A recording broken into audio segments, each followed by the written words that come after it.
Hi friends, welcome to Dhruva star circle. మనం ఎకనామీలో భాగంగా వృద్ధి అండ్ అభివృద్ధి లేదా గ్రోత్ అండ్ డెవలప్మెంట్ మనం చూస్తాము. ఫస్ట్ క్లాస్లో మనము కాన్సెప్ట్ చూసినాం. వృద్ధి అంటే ఏంది, ఆర్థిక వృద్ధి అంటే ఏంది అని చెప్పేసి చూసినాం. వృద్ధి, ఆర్థిక అభివృద్ధి, వృద్ధి అని చెప్పేసి దాంట్లో కాన్సెప్ట్ చూసినాం. దాని తర్వాత మనము ఇప్పుడు వృద్ధి భావనలు అని చెప్పేసి చూస్తాం. దాని తర్వాత అంతకుముందు మనము ఈ అండర్ డెవలప్డ్ కంట్రీస్ యొక్క లక్షణాలు అని చెప్పేసి కొన్ని చూడడం జరిగింది. దానికి సంబంధించి మనం ఐడెంటిఫై చేసినట్టుగా అంటే అభివృద్ధి చెందిన దేశాల యొక్క లక్షణాలను ఐడెంటిఫై చేసినట్టు కూడా కంపారిజన్లో మనం చూడడం జరిగింది. ఈ క్లాస్లో మనము కొన్ని వృద్ధి భావనలు అని చెప్పేసి చూస్తాం. వృద్ధి భావనలు, అదేవిధంగా కొందరు ఆర్థికవేత్తలు కొన్ని సిద్ధాంతాల పరంగా కొన్ని అంశాలు అనేది మనకి ఈ టాపిక్లో భాగంగా వస్తాయి. అందులో భాగంగా మనకి ఫస్ట్ది గాజు తెర ఆర్థిక వ్యవస్థ అని చెప్పేసి ఉంటుంది. ఈ గాజు తెర ఆర్థిక వ్యవస్థను మనకి ఎవరు పరిచయం చేస్తారంటే ఆచార్య గౌతమ్ మాథూర్ అని చెప్పేసి మనకి పరిచయం చేస్తారు. ఆచార్య గౌతమ్ మాథూర్. మరి ఈ గాజు తెర ఆర్థిక వ్యవస్థ అంటే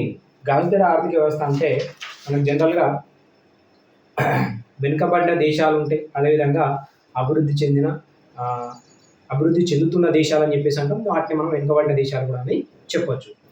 వాళ్ళకి సంబంధించి వెనుకబడిన దేశాలు లేదా అభివృద్ధి చెందుతున్న దేశాల్లో భాగంగా ఎవరైతే రిచ్ పీపుల్, ధనికులు ఉంటారో వాళ్ళకు ఉపయోగపడే విధంగా కొన్ని కంపెనీస్ అంటే ప్రైవేట్ కంపెనీస్ ఉంటాయి. మనకి ఆ ప్రొడక్ట్ ఉత్పత్తి చేసే కంపెనీలు ఎక్కువ లాభాల కోసం ఈ యొక్క ధనికులకు ఉపయోగపడే లేదా విలాసవంతమైన వస్తువులను ఎక్కువ ఉత్పత్తి చేస్తూ మనకి చేయడం వల్ల వాళ్ళకి ఎక్కువ లాభాలు వస్తాయి, విలాసవంతమైన వస్తువులు.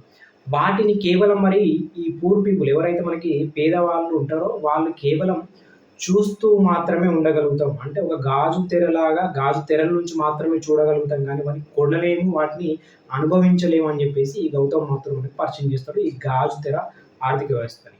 ఏం లేదు, అభివృద్ధి చెందుతున్న దేశాల్లో భాగంగా ధనికులు ఎవరైతే ఉన్నారో వాళ్ళకు ఉపయోగపడే విధంగా విలాసవంతమైన వస్తువులు, అధిక ధర కాస్ట్లీ ప్రొడక్ట్స్ ఏవైతే ఉన్నాయో వాటిని మాత్రమే ఈ కంపెనీస్ ఉత్పత్తి చేస్తూ ఎక్కువ లాభాల కోసం వాటిని మాత్రమే ఉత్పత్తి చేస్తుంది. అవి ఎవరికి ఉపయోగపడుతున్నాయి అంటే కేవలం ధనికులకు మాత్రమే ఉపయోగపడుతున్నాయి. మరి ఈ పేదవాళ్ళు, ఈ పూర్ పీపుల్ ఎవరైతే ఉన్నారో వీళ్ళు కేవలం గాజు తెరల నుండి మాత్రమే దాన్ని చూడగలుగుతున్నారు, కానీ అనుభవించలేకపోతున్నారు అని చెప్పేసి మనకి గాజు తెర ఆర్థిక వ్యవస్థని ఆచార్య గౌతమ్ మాథూర్ మనకి పరిచయం చేస్తారు. అంతే, మనకి కాన్సెప్ట్ ఇది మనకి పేరులోనే ఉంటుంది కాబట్టి మనం గుర్తు పెట్టుకోవచ్చు, అదేవిధంగా గుర్తు పట్టవచ్చు. రైట్, దీన్నే మనము గాజు తెర ఆర్థిక వ్యవస్థ అని చెప్పేసి చూస్తాం. నెక్స్ట్ చూస్తే మనము అంటే ఇక్కడ కాన్సెప్ట్ ఏంటంటే మనకి వెనుకబడిన లేదా అభివృద్ధి చెందుతున్న దేశాలు గాజు తెర ఆర్థిక వ్యవస్థని మనకి చెప్పడం జరిగింది. ఇప్పటిదాకా మనం మాట్లాడుకున్నాం అండర్ డెవలప్మెంట్ దేశాల యొక్క క్యారెక్టరిస్టిక్స్ అని చెప్పేసి మాట్లాడుకున్నాం కదా. ఈ అభివృద్ధి చెందుతున్న దేశాలను మరి గౌతమ్ మాథూర్ ఏ విధంగా పోల్చడం జరిగిందంటే గాజు తెర ఆర్థిక వ్యవస్థలతో పోల్చడం జరిగింది. Right, next spread effects, back wash effects అని చెప్పేసి మనకు ఉంటుంది. దీన్ని మనకి గున్నార్ మిర్తల్ మనకి ఇంట్రొడ్యూస్ చేస్తుంది. గున్నార్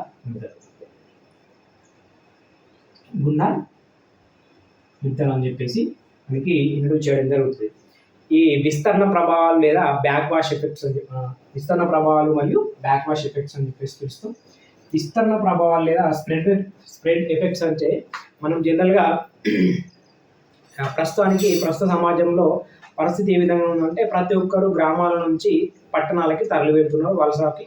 ఎందుకోసం అంటే అక్కడ ఉపాధి కోసం కావచ్చు, జీవనాధార పరిస్థితులు మెరుగుపడి ఉండడం కావచ్చు, ఈ విధంగా అభివృద్ధి చెందిన పట్టణాలు ఉండడం వల్ల గ్రామాల నుంచి కామన్గా వలస అనేది వెళ్తూ ఉంటారు.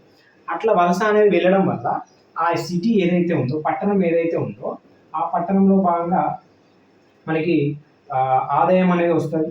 ఆదాయం వల్ల మనకి అక్కడ పెట్టుబడి అనేది ఎక్కువ పెడతారు. పెట్టుబడి పెట్టడం వల్ల మనకి ఉత్పత్తి సామర్థ్యం అనేది పెరుగుతూ ఉంటాయి. అదేవిధంగా మనకి ఉపాధి అవకాశాలు కూడా పెరుగుతూ ఉంటాయి. ఇది కేవలం సిటీకి సంబంధించి లేదా పట్టణాలకు సంబంధించి. అట్లా పెరగడం వల్ల ఏమవుతుందంటే ఈ సిటీకే కేవలం పరిమితం కాకుండా చుట్టుపక్కల ఉన్న ఇతర ప్రాంతాలకు కూడా పరిమితం అవుతుంది. అట్లా దాన్ని మనం ఏమంటున్నాం అంటే స్ప్రెడ్ ఎఫెక్ట్స్ అని చెప్పేసి అంటున్నాం. అంటే ఈ యొక్క అభివృద్ధి అనేది చుట్టుపక్కల ఉన్న ప్రాంతాలకు కూడా విస్తరణ జరుగుతుంది. ఎవరైతే మన గ్రామాల నుంచి సిటీలకు వెళ్ళిపోతున్నారో, పట్టణాలకు వెళ్ళిపోతున్నారో అక్కడ డెవలప్డ్ అనేది జరుగుతుంది కాబట్టి ఆదాయంతో పాటు, ఉత్పత్తితో పాటు, అదేవిధంగా ఉద్యోగిత కూడా పెరుగుతుంది, ఉపాధి అవకాశం పెరుగుతుంది. కాబట్టి మనకి ఈ ప్రాంతంలోనే కాకుండా చుట్టుపక్కల ఉన్న ప్రాంతాలు కూడా దీని ప్రభావానికి గురవుతున్నాయి, అంటే కొంతవరకు మెరుగుపడుతున్నాయి. అట్లా ఈ విస్తరణ ప్రభావం అనేది జరిగింది కాబట్టి దీన్ని స్ప్రెడ్ ఎఫెక్ట్స్ అని చెప్పేసి పిలుస్తుంది. రైట్.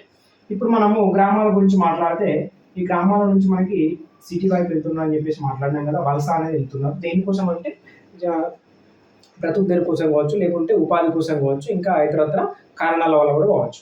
అట్లా వెళ్ళినప్పుడు మరి ఈ గ్రామాల్లో ఏమవుతుందంటే ఇక్కడ ఆల్రెడీ వెనుకబడి ఉన్న వ్యవస్థని ఇంకా మనం ఇక్కడ నుంచి వలస వెళ్ళడం వల్ల ఇక్కడ అభివృద్ధి అనేది చెందడం లేదు, ఇక్కడ అభివృద్ధికి మార్పులు జరగడం లేదు, ఇన్కమ్ అనేది లేదు, పెట్టుబడి లేదు, ఓకే, అదేవిధంగా ఉత్పత్తి లేదు. ఇట్లా ఈ విధంగా మళ్ళీ వెనుకబడిన ప్రాంతం ఆల్రెడీ ఇంకా వెనుకబడిపోతుంది కాబట్టి దీన్ని మనము బ్యాక్ వాష్ ఎఫెక్ట్ అని చెప్పేసి పిలుస్తాం. రైట్.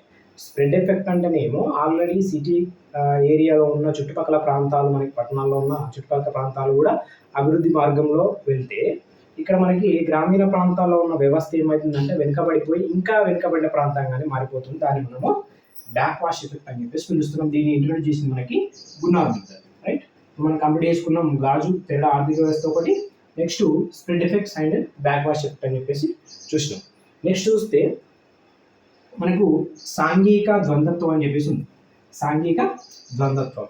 ఈ సాంఘిక ద్వంద్వత్వం అంటే మనకి జనరల్గా సోషల్ అంటే సమాజంలో భాగంగా దీన్ని ఎవరు ఇంట్రొడ్యూస్ చేస్తారంటే జేహెచ్ బొకే అని చెప్పేసి మనకి ఇంట్రొడ్యూస్ చేయడం జరుగుతుంది. JH bouquet. ఈ జేహెచ్ బొకే మనకి ఏమని చెప్తారంటే ఈ వెనుకబడిన దేశాల్లో ఏవైతే ఉన్నాయో జనరల్గా పురాతన వస్తువుల సమాజం ఒకటి ఉంటుంది, పురాతన సమాజ కాలం అనేది కొంతమంది మనకి ఉంటారు. అంటే ఓల్డ్ పీపుల్, వాళ్ళకి ఆచారాలు సాంప్రదాయాలు అని చెప్పేసి వాటి మీదనే డిపెండ్ అయ్యి సాంప్రదాయము కట్టుబడి ఉంటారు. ఇప్పుడు ఆధునిక సమాజం ఉంటుంది, అంటే ఇప్పుడు అప్డేట్ జనరేషన్. అట్లా జనరేషన్లో భాగంగా మనం చూస్తే ఇక్కడ సాంఘిక ద్వంద్వత్వం అని చెప్పేసి కనబడుతుంది. రైట్. ఇక్కడ ఈ ఎవరైతే ఈ పురాతన సంస్కృతి సంబంధించిన ఒక సమాజం ఉంటుంది, అది ఓల్డ్ పీపుల్స్ అని చెప్పేసి చూస్తాం. అదేవిధంగా ప్రస్తుతానికి ఆధునిక దిగుమతి చేసుకున్న ఒక సమాజం ఉంటుంది, అప్డేట్ జనరేషన్ అని చెప్పేసి. ఇట్లా రెండు రకాల్లో ఉంటారు సమాజంలో వాళ్ళు. అట్లా మనకి సాంప్రదాయ సమాజంలో ఉన్న వారికి ఏమవుతుందంటే ఇక్కడ కోరికలు అనేటివి పరిమితంగా ఉంటాయి. ఓకే, కోరికలు అనేటివి పరిమితంగా ఉంటాయి, వాటి యొక్క తీవ్రత కూడా తక్కువ ఉంటుంది. రైట్. అట్లా మనకి ఈ ఆధునిక సమాజం ఏదైతే ఉంటుందో కోరికలు అనేటివి అపరిమితంగా ఉంటాయి, అంటే ఎక్కువగా ఉంటాయి. అదేవిధంగా దీనివల్ల మనకి తీవ్రత అనేది కూడా మనకు ఎక్కువగా ఉంటుందని చెప్పేసి చూసుకోవాలి. సాంఘిక ద్వంద్వత్వంలో భాగంగా ఈ ఆచారాలు సాంప్రదాయాలు పాటించే ఒక సమాజం ఉంటుంది. అదేవిధంగా ఆధునికతను అప్డేట్ వర్షన్ జనరేషన్ అనేది ఒకటి ఉంటుంది. అట్లా అవి రెండు ఒకే కాలం ఉండడం దాన్ని బట్టి మనము సాంఘిక ద్వంద్వత్వం అని చెప్పేసి అంటాం. ఓకే, ఈ కాలంలోనే సంస్కృతి ఆచారాలు సంప్రదించే సమాజం ఉంది, అదేవిధంగా అప్డేట్ జనరేషన్ కూడా ఉంది. కాబట్టి వీళ్ళని మనము ఈ అప్డేట్ జనరేషన్లో కోరికలు అయితే అపరిమితంగా ఉంటాయి, అదేవిధంగా తీవ్రత అనేది ఎక్కువ ఉంటుంది. ఇక్కడ ఈ సంస్కృతి ఆచారాలు పురాతన సమాజం ఎట్లా ఉంటుందంటే కోరికలు అనేవి పరిమితంగా ఉంటాయి, అదేవిధంగా తీవ్రత అనేది వాటికి తక్కువ ఉంటాయని చెప్పేసి చూసుకోవాలి. దీన్ని మనము సాంఘిక ద్వంద్వత్వం అని చెప్పేసి చెప్తున్నాం. అయితే రెండు సమాజాల మధ్య ఉన్న సాంఘిక ద్వంద్వత్వం లేదా సాంఘిక వ్యత్యాసాలు అనేవి ఆర్థిక అభివృద్ధి ప్రక్రియను మనకి ప్రభావితం చేస్తుంది. రైట్. వీటిని ఆర్థిక వ్యవస్థను ప్రభావితం చేస్తున్నాయని చెప్పేసి మనకి జేహెచ్ బొకే తెలపడం జరుగుతుంది. రైట్. ఏం లేదు, మనకి పురాతన సమాజం చూసుకుంటే ఒక వస్తువును కొనడానికి, ప్రస్తుత సమాజంలో ఒక వస్తువును కొనడానికి చాలాసార్లు ఆలోచించి ఇది అవసరం లేదా, మరి నిత్యావసరం అనుకుంటేనే ఖచ్చితంగా అవసరం అనుకుంటే దాన్ని కొన్ని ప్రయత్నం చేస్తాం. అదే అప్డేట్ వర్షన్ అనుకోండి, అవసరం ఉన్నా లేకున్నా అది విలాసవంతమైన వస్తువు అయినప్పటికీ కూడా నాకు అవసరం లేకున్నా కూడా కొనే ప్రయత్నం చేస్తాం. అట్లా కోరికలు అనేవి అపరిమితంగా ఉండేది ఆధునిక సమాజం, కోరికలు అనేవి పరిమితంగా ఉండేటి పురాతన సమాజం అని చెప్పేసి ఇట్లా రెండు ఒకే కాలంలో ఉండడానికి మనం ఒకే సాంఘిక ద్వంద్వత్వం అని చెప్పేసి చెప్పుకుంటాం. ఇక్కడ మనకు జేహెచ్ బొకే గారు మనకి ఈ సాంఘిక ద్వంద్వత్వాన్ని పరిచయం చేయడం జరుగుతుంది. నెక్స్ట్ మనకి విత్తపరమైన ద్వంద్వత్వం అని చెప్పేసి, విత్తపరమైన ద్వంద్వత్వం. ఈ విత్తపరమైన ద్వంద్వత్వంలో మనకి ఇది రెండు రకాలు ఎట్లా చెప్తామంటే మీంట్ మనకు పరిచయం చేస్తాడు, మీంట్. ఈ విత్తపరమైన ద్వంద్వత్వాన్ని మనకి మీంట్ పరిచయం చేస్తాడు. ఒక దేశంలో రెండు భిన్నమైన విత్త వనరులు ఉండడాన్ని మనము విత్తపరమైన ద్వంద్వత్వం అంటాం. ఏం లేదు, మనకి మనీ రూపంలో కావాలంటే దీన్ని మనం మనీ డ్యూయలిజం అని చెప్పేసి అంటాం కదా. మనీ కావాలంటే మనము జనరల్గా ఒకటి బ్యాంకుల నుంచి తీసుకొచ్చుకుంటాం, రెండోది వడ్డీ వ్యాపారస్తుల నుంచి కూడా తెచ్చుకుంటాం. ఇట్లా మనకు రెండు రకాలు ఉంటాయి. ఈ బ్యాంకు నుండి మనము వ్యవస్థాపూర్వక, ఆల్రెడీ మనము బ్యాంకింగ్ మనకి అగ్రికల్చర్ పార్ట్లో భాగంగా మనం బ్యాంకుల పరపతి విధానం అని చెప్పేసి మాట్లాడినాం. అక్కడ కూడా వీటి గురించి డిస్కస్ చేయడం జరిగింది. ఇక్కడ బ్యాంకులకు సంబంధించిన నుంచి మనం రుణాలు తీసుకోవడం కావచ్చు, అప్పులు తీసుకోవడం కావచ్చు, సేవింగ్స్ కావచ్చు, ఇలాంటి అంశాలన్నీ చూస్తే మనకి వ్యవస్థాపూర్వక అని చెప్పేసి అంటాం. ఇదేమో మనకి అవ్యవస్థాపూర్వక అంటే మనకి వ్యవస్థాపూర్వకం కాంది అని చెప్పేసి వడ్డీ వ్యాపారులు అని చెప్పేసి మనం ఒకటి చూసుకోవచ్చు. ఒకటి వడ్డీ వ్యాపారులదైతే వ్యవస్థాపూర్వకం కానిది, వ్యవస్థాపరమైన ఏంటంటే మనకి బ్యాంకులకు సంబంధించి. అట్లా విత్తపరమైన మనీ సంబంధించిన దానిలో డ్యూయలిజం అని చెప్పేసి ఉంది. దీన్ని మీంట్ మనకి పరిచయం చేయడం జరుగుతుంది. ద్వంద్వత్వం అంటే రెండు అంశాలు ఒకేసారి ఉండడాన్ని ద్వంద్వత్వం అని చెప్పేసి పిలుస్తాం. ఒకటి సోషల్ డ్యూయలిజం అయితే రెండోది మనీ డ్యూయలిజం. ఒకటి మీంట్, ఇంకొకటి జేహెచ్ బోకే అని చెప్పేసి. ఇంకా నెక్స్ట్ చూస్తే వినియోగ ద్వంద్వత్వం అని చెప్పేసి ఇంకొకటి, వినియోగ ద్వంద్వత్వం. ఈ వినియోగ ద్వంద్వత్వం చూసుకుంటే మనము ఏ ఇమాన్యుయల్ అని చెప్పేసి మనకి పరిచయం చేస్తారు. ఏ ఇమాన్యుయల్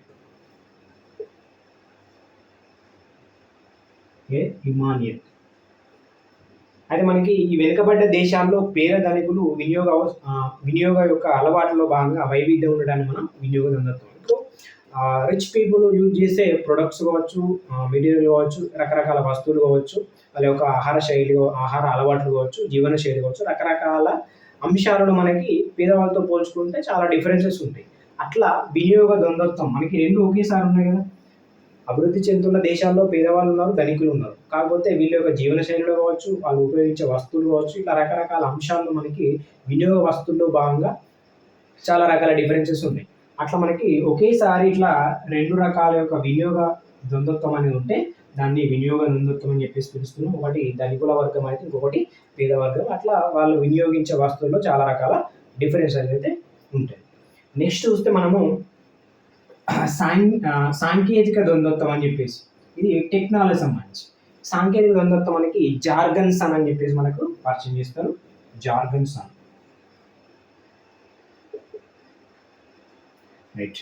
జార్గన్సన్ మనకి సాంకేతిక ద్వంద్వత్వంలో భాగంగా మనం ఒకసారి అగ్రికల్చర్ అగ్రికల్చర్ సెక్టార్లో భాగంగా, ఇండస్ట్రియల్ సెక్టార్లో భాగంగా రెండింటిని చూసుకుంటే మనకు అగ్రికల్చర్ సెక్టార్లో భాగంగా అప్డేట్ అనేది చాలా తక్కువ అవుతుంది. అంటే ఆధునికత, సాంకేతికత అనేది చాలా తక్కువ మొత్తంలో ఉంటుంది.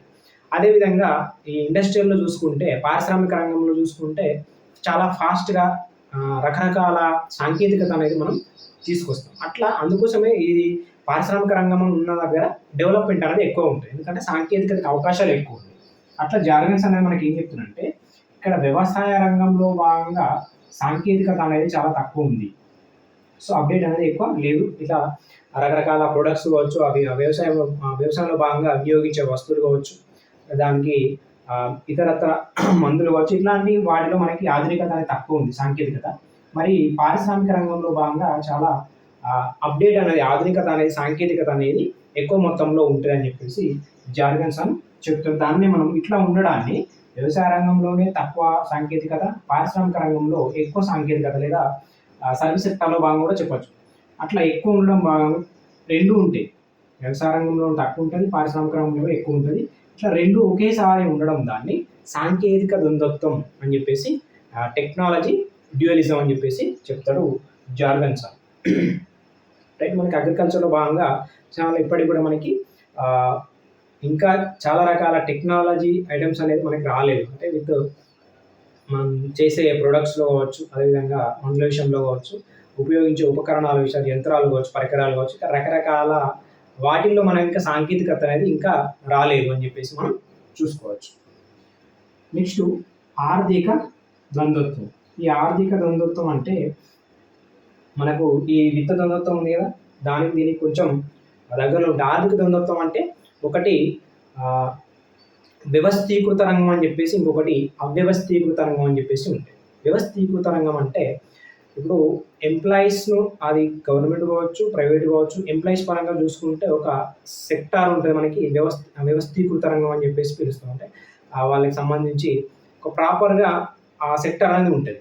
అవ్యవస్థీకృత రంగంలో భాగంగా మనకు ఎలాంటి ప్రాపర్గా మనకి ఆ సెక్టార్ అనేది ఉండదు. ఎట్లా అంటే ఆధునిక ఉత్పత్తి పద్ధతులు కావచ్చు, ఆధునిక అభివృద్ధిని ప్రోత్సహించే చర్యలు కావచ్చు, యంత్రాలు కావచ్చు, సేద్యం చేసే రైతులు కావచ్చు, ఈ రైల్వే రవాణా, బ్యాంకుల పరపతి, ఇలాంటివన్నీ సంఘటిత రంగం అని చెప్పేసి లేదా వ్యవస్థీకృత రంగం అని చెప్పేసి పిలుస్తాం. సంఘటిత రంగంలో భాగంగా ఇలాంటివి అన్నీ ఉంటాయి.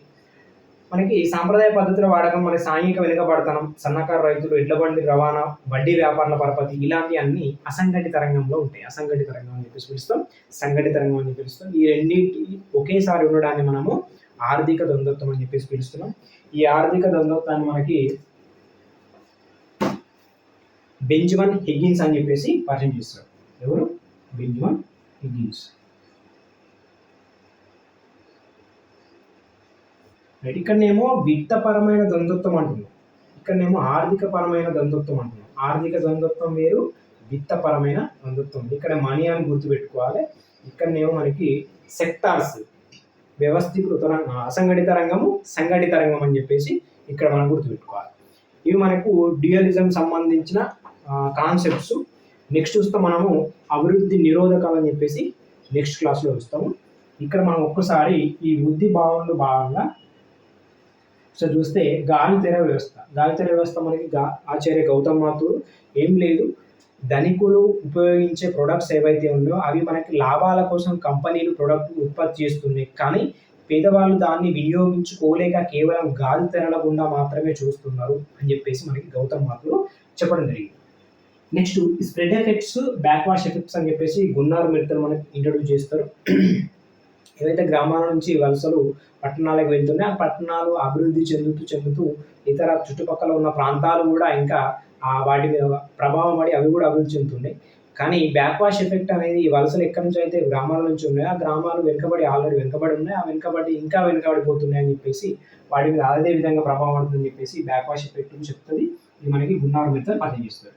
నెక్స్ట్ సాంఘిక ద్వంద్వత్వం. సాంఘిక ద్వంద్వత్వంలో భాగంగా మనకి రెండు రకాల మనుషులు ఉంటారు జనరల్గా. ఒకటి పురాతన సమాజం, ఒకటి ఇప్పుడు ప్రస్తుత సమాజం, ఒకటి యంగ్ జనరేషన్, ఒకటి ఓల్డ్ జనరేషన్ అని చెప్పేసి సింపుల్గా మాట్లాడుకుంటే అట్లా ఉంటుంది. ఓల్డ్ జనరేషన్ ప్రతి దానికి కూడా కొంచెం అవసరమా లేదా అని చెప్పేసి ఆలోచించి నిర్ణయం తీసుకుంటారు. ఇప్పుడు అప్డేట్ జనరేషన్ ఏంటంటే ప్రస్తుత కాలం సమాజం ఎట్లా ఉందంటే కొంచెం అవసరం ఉన్నా లేకున్నా విలాస వస్తువైనప్పుడు కూడా దాన్ని ఇప్పుడు కొనే ప్రయత్నం చేస్తూ ఉంటాం. అట్లా జనరేషన్కి ఒకేసారి ఉండడానికి మనం సాంఘిక ద్వంద్వత్వం అని చెప్పేసి పిలుస్తాం. ఇట్లా విత్తపరమైన ద్వంద్వత్వం. విత్తపరమైన ద్వంద్వత్వం అంటే మనకి ఒకటి వడ్డీ వ్యాపారాలు అని చెప్పేసి మాట్లాడుకున్నాం, ఇంకొకటి బ్యాంకు వ్యవస్థ అని చెప్పేసి మాట్లాడుకున్నాం. అట్లా రెండు రకాలు ఉంటుంది. ఒకటి వ్యవస్థాపూర్వక, వ్యవస్థాగతం కాదని చెప్పేసి మాట్లాడుకున్నాం. నెక్స్ట్ వినియోగ ద్వంద్వత్వం. వినియోగ ద్వంద్వత్వం అంటే పేదవాళ్ళు ఉపయోగించే వస్తువులు వేరుంటాయి, అభివృద్ధి చెందుతున్న దేశాల్లో ధనికులు ఉపయోగించే వస్తువులు వేరుంటాయి. ఇట్లా రెండు రకాల వ్యవస్థలు ఉండడాన్ని మనం వినియోగ ద్వంద్వత్వం అని చెప్పేసి పిలుస్తున్నాం. దీన్ని ఇమ్మాన్యుయల్ అని చెప్పేసి మన కాన్సెప్ట్ చెప్తారు. నెక్స్ట్ సాంకేతిక ద్వంద్వత్వం.